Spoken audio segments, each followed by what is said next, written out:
Présentée comme la plus importante conférence sur les changements climatiques, la COP28 est la troisième du genre à se tenir dans un pays membre de l'OPEP, alors même que se pose la question de l'avenir des énergies fossiles, source de pollution. Continent le moins pollueur, l'Afrique parviendra-t-elle enfin à obtenir des assurances sur le financement du bilan mondial adopté lors de la COP21? Rien n'est moins sûr. Edmond Tautin, bonjour. Bonjour madame. Dubaï accueille la 28e conférence des parties sur les changements climatiques.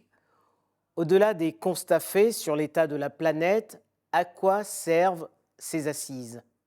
Véritablement, ces assises, en général, permettent au pays de faire le point, le bilan de ce qui a été fait.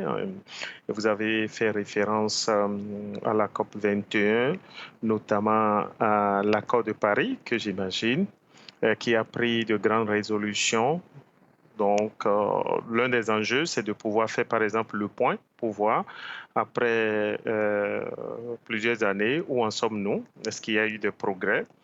L'autre chose, vous avez évoqué aussi l'énergie en général et l'avenir du combustible. C'est quelque chose qui revient très souvent dans le débat. Et les technologies, comment continuer à se développer, comment continuer à nourrir la population sans cesse croissante sans augmenter les émissions des gaz à effet de serre. Donc, quelles sont les technologies appropriées? Et voilà, l'autre question, c'est les financements. Comment on mobilise de l'argent pour soutenir les initiatives du changement climatique. Donc voilà, pêle-mêle, quelques enjeux de cette conférence. À propos de financement, en 2015, lors de la COP21 qui s'est tenue à Paris, le bilan mondial a été adopté pour accompagner le développement et la transition des pays non pollueurs. 8 ans plus tard, les 100 milliards annoncés se font toujours attendre. Les pays non pollueurs doivent-ils renoncer à utiliser leurs énergies fossiles pour préserver la planète qu'ils n'ont pas contribué à abîmer? C'est vrai que le financement de l'adaptation en général est un problème, hein, et ces 100 milliards sont toujours restés comme un objectif difficilement atteint jusque-là. Et un rapport paru l'année passée a montré que, par exemple, entre 2021 et 2022, le financement de l'adaptation a diminué de plus de 15%. Et on peut voir que il y a plusieurs effets, hein, entre autres les effets de la crise du Covid, les priorités des États qui ont changé. Et malheureusement, dans cette crise, comme vous avez bien dit, les effets du changement climatique sont là. Et on a vu il y a quelques jours de grandes inondations en Afrique de l'Est, notamment le Kenya, l'Éthiopie. On a la sécheresse dans le Sahel. Vous avez vu aussi l'inondation qui a balayé une bonne partie de la Libye. Ça, ce sont les effets visibles du changement climatique. Ça choque sur quelques jours, mais après, bon, ben, ça passe. Les pays se reconstruisent doucement. Et les grands perdants, c'est les populations de ces pays-là. Parce que, en général, on constate que les pays qui contribuent le moins à l'émission des gaz à effet de serre, c'est malheureusement ces pays qui subissent, qui paient le lourd tribut du changement climatique.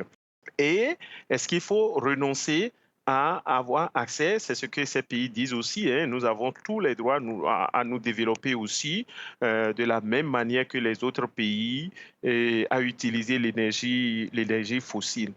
Ben, je pense qu'ici, il s'agit de voir le mécanisme de pouvoir accompagner ces pays-là à aller vers leur développement en n'augmentant pas hein, les émissions de gaz à effet de serre. C'est tout ça, hein, et c'est ce qui a amené, par exemple, à évoquer le concept de perte et dommage.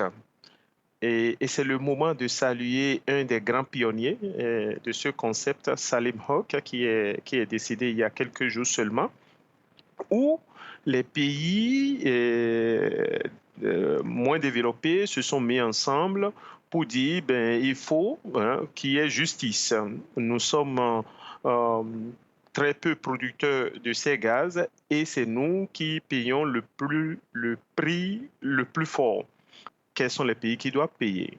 Quand on voit de grands pollueurs comme la Chine, les États-Unis, est-ce qu'un pays comme la France ou l'Espagne, qui fait euh, plus d'efforts, doit contribuer dans les mêmes proportions?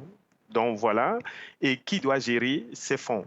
Est-ce qu'on crée une nouvelle structure pour la gestion de ces fonds de pertes et dommages, ce qui demande du temps pour mettre en place toutes les structures. Et une autre proposition, c'est qu'on confie ces fonds à la Banque mondiale.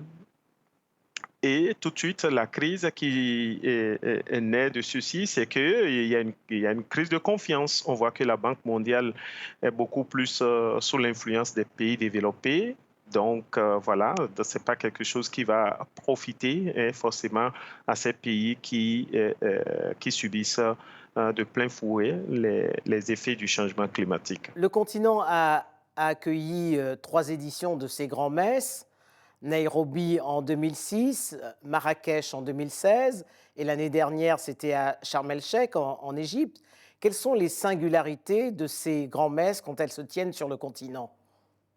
Comme vous pouvez voir aussi, il y a quelques mois, il y a eu la grande conférence du changement climatique des leaders africains.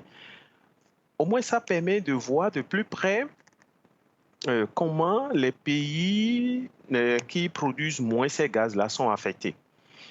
Quand ça permet et ça donne l'opportunité d'inviter les communautés qui sont exposées. Et quand je prends la communauté Maasai du Kenya, qui chaque année paie une grande partie de son bétail, quand je vois les producteurs du Sahel, bon, ça permet d'inviter ces acteurs-là pour venir parler de ce qu'ils vivent.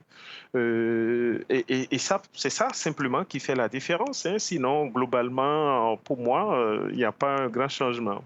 Mais dans un contexte politique tendu, les considérations environnementales n'ont-elles pas reculé devant les crises énergétiques et alimentaires qu'on connaît aujourd'hui?